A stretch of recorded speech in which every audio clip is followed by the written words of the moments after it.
मामा TV. अमीर करोड़पति बना गरीब भिखारी। किस्मतपुर नाम के गांव में चमनलाल करके एक बहुत बड़ा कॉन्ट्रैक्टर था। वह बहुत लालची भी था।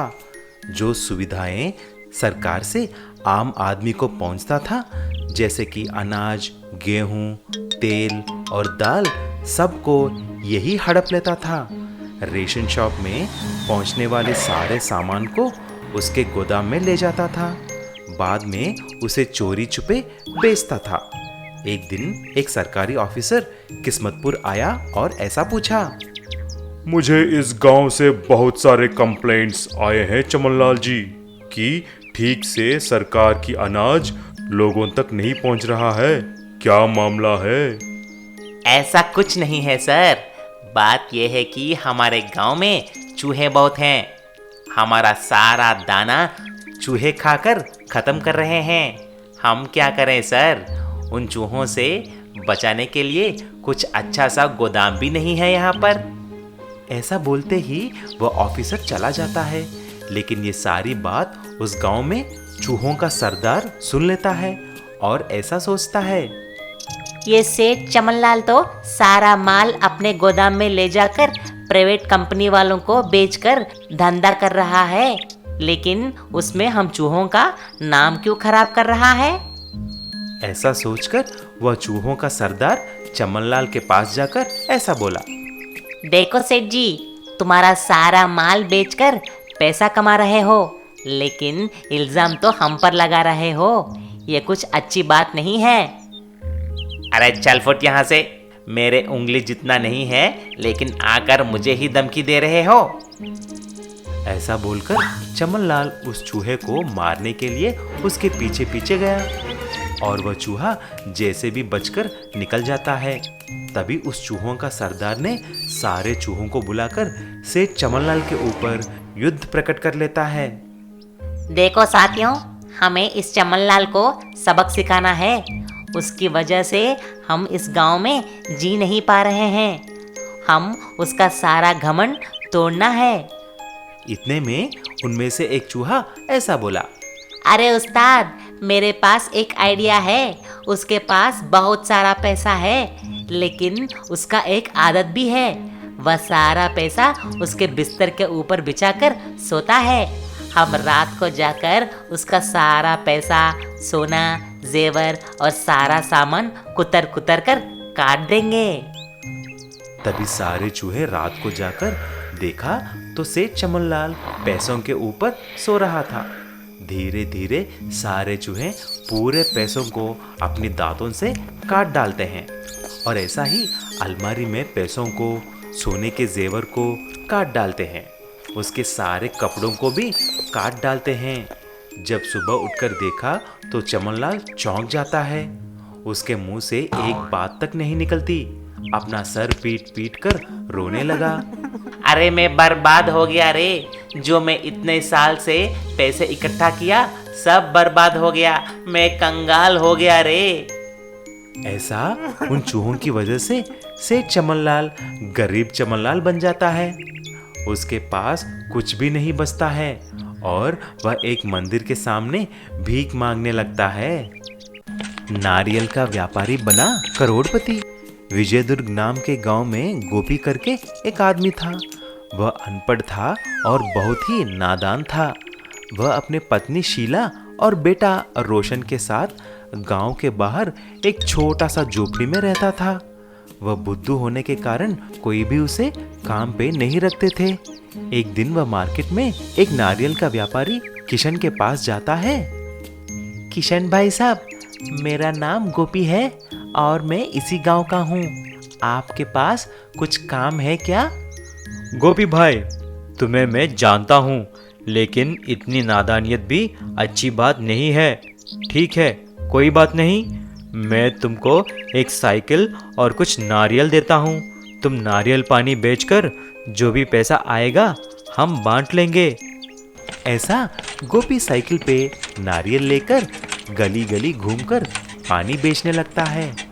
नारियल पानी ले लो, नारियल पानी। ताज़ा ताज़ा नारियल का मीठा मीठा नारियल पानी। लेकिन कोई भी उसके यहाँ नारियल नहीं खरीदता है। एक दिन एक गरीब औरत भागते हुए गोपी के पास आई और ऐसी बोली, भाई साहब, मेरे पति बहुत बीमार हैं। मैंने दवाई तो खरीद ली है, लेकिन डॉक्टर ने बोला कि नारियल पानी पीने के लिए, लेकिन उसके लिए पैसे नहीं है मेरे पास। आप ही कुछ करो ना।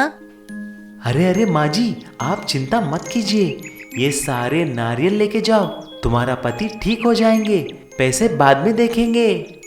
जब ये बात गोपी ने किशन को बताया, वह डांटता है, गोपी, तुम ऐसा करेगा तो धंधा कैसे करेंगे? मैं और एक मौका दे रहा हूँ, इसके बाद तुम्हारी नौकरी भी चली जाएगी। ऐसा बोलकर किशन फिर से कुछ नारियल देता है।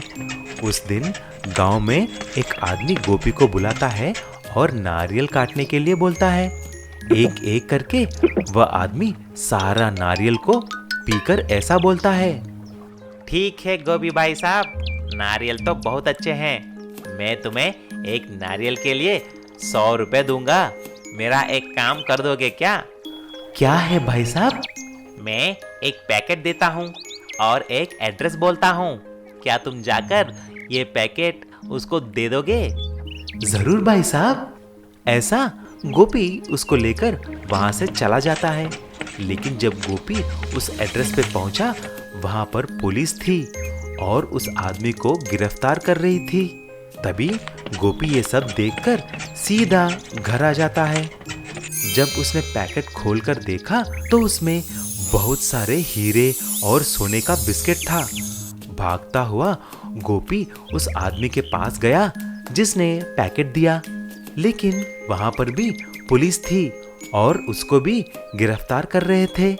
तब गोपी को समझ में आ गया कि ये सब स्मगलिंग करते हुए चोर हैं। तभी गोपी ने सारे हीरे और सोना बेचकर एक अच्छा सा मकान, गाड़ियां खरीद लेता है और कुछ पैसे उसका मालिक किशन को भी देता है। फिर गोपी ने एक बड़ा नारियल का कारोबार खोलता है और करोड़पति बन जाता है। Express auto. खुशीराम चंद्रपुर गांव में रहता था। वो बहुत ही मेहनती और ईमानदार था। उसके पास अपने पिता की दी हुई निशानी एक ऑटो था। वो उस ऑटो से बहुत प्यार करता था। वो ऑटो चलाने के साथ साथ बहुत अच्छा ऑटो मैकेनिक भी था। उसने अपने पिताजी के पुराने ऑटो में नए कलपुर्जे लगाकर उसे एक बहुत अच्छा ऑटो बना दिया था। उसके ऑटो को वहाँ के लोग एक्सप्रेस ऑटो कहते थे, क्योंकि वो बहुत तेज चलता था। खुशीराम अपने ऑटो में स्कूल के बच्चों को स्कूल छोड़ने का काम करता था और खाली समय में सवारियां भी उठाता था, और बाकी समय जो बचता था उसमें अपना मैकेनिकी का काम किया करता था। उसका काम सही चल रहा था। एक दिन जब खुशीराम अपने ऑटो को ठीक कर रहा था, तभी हेमचंद नाम का एक आदमी उसके पास आता है। अरे हाँ वे खुशीराम, क्या हाल है? कैसा चल रहा है तेरा काम? अरे हेमचंद जी, आप आइए बैठिए, मैं बिल्कुल ठीक हूँ।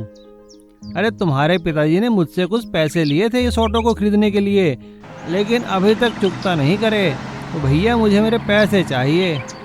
लेकिन हेमचंद जी, मैं इतने पैसे कहाँ से लाऊंगा? मुझे कुछ समय की मोहलत दीजिए। अरे नहीं खुशी भाई, बहुत मोहलत हो गई। अब तुम्हारे पिताजी तो रहे नहीं, तो इसलिए अब भैया एक काम करो, ये ऑटो मुझे दे दो। खुशीराम हेमचंद के बहुत हाथ पैर जोड़ता है, लेकिन हेमचंद नहीं मानता और वो उसका ऑटो उठाकर ले जाता है। इस बात से खुशीराम बहुत दुखी होता है। उसे परेशान देख उसकी बीवी उससे पूछती है, अरे क्या हुआ, इतने उदास क्यों बैठे हो? तभी खुशीराम का बेटा चिंटू वहाँ आ जाता है। पिताजी, आप इतने परेशान क्यों हो रहे हो? आप तो इतने अच्छे मैकेनिक हो, तो आप एक काम क्यों नहीं करते?